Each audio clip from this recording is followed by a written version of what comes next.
Hello guys, ಮತ್ತೊಂದು logo ಇನ್ ಕನ್ನಡಕ್ಕೆ ಸುಸ್ವಾಗತ. ಇವತ್ತೇ ನಾನು ರಾಘವೇಂದ್ರ ಮಠಕ್ಕೆ ಅರ್ಚನೆ ಮಾಡಿಸಲು ಹೋಗ್ತಿದ್ದೇನೆ.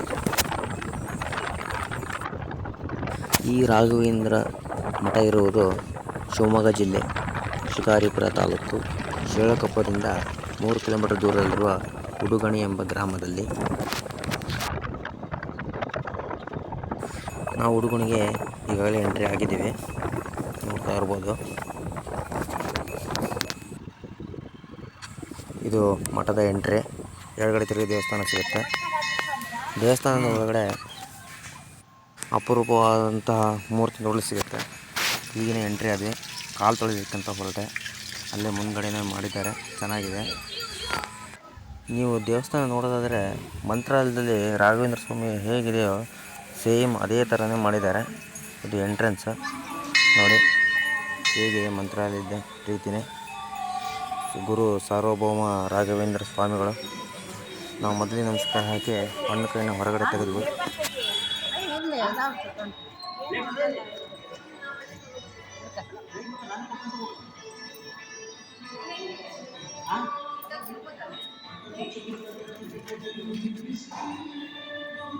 ಗುರುಗಳ ಆಶೀರ್ವಾದ ಎಲ್ಲರ ಮೇಲೆ ಇರಲಿ ಅಂತ ಹೇಳೋಣ. ನೋಡ್ತಾ ಇರೋ ದರ್ಶನ ತಗೊಳ್ಳಿ. ಭಕ್ತರು ತೀರ್ಥ ಕೊಡ್ತಾಯಿದ್ರು. ಹಾಗೆ ಚಿಕ್ಕದಾಗಿ ಒಂದು ವೀಡಿಯೋ ತಗೊಂಡು ನಾನು ತೀರ್ಥ ಪ್ರಸಾದ ತಗೊಂಡೆ.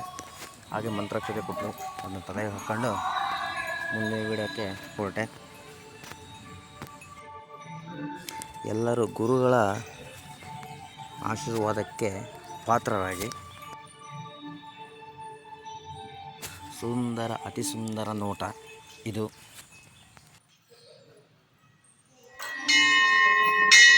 ಅತಿ ಅದ್ಭುತವಾಗಿಂತ ಕಟ್ಟಡ ಕಟ್ಟಿದ್ದಾರೆ. ನೀವು ಸಹ ಬಂದು ಒಂದ್ಸಲಿ ಎಂಟ್ರಿ ಕೊಡಿ.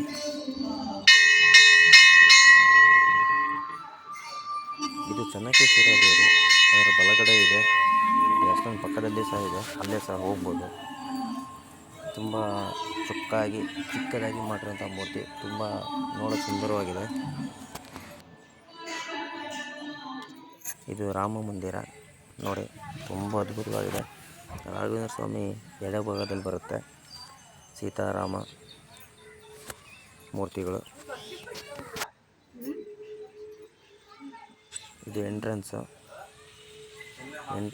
ಭಾಳ ಅದ್ಭುತವಾಗಿ ಮಾಡಿದ್ದಾರೆ.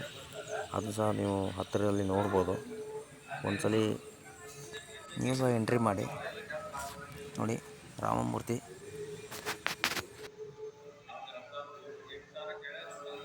ದೇವಸ್ಥಾನದಲ್ಲಿ ಎಂಥ ಪರಿಶುದ್ಧವಾದಂತಹ ನಿಶ್ಶಬ್ದತೆ ಹಾಗೂ ಇಲ್ಲಿರುವಂತಹ ವೈಬ್ರೇಷನ್ನು ನೀವು ಸಹ ತಗೊಳ್ಳಿ, ತುಂಬ ಚೆನ್ನಾಗಿದೆ. ನೆಕ್ಸ್ಟ್ ವಿಡಿಯೋಗೆ ಸಿಗ್ತೀನಿ. ಬಾಯ್.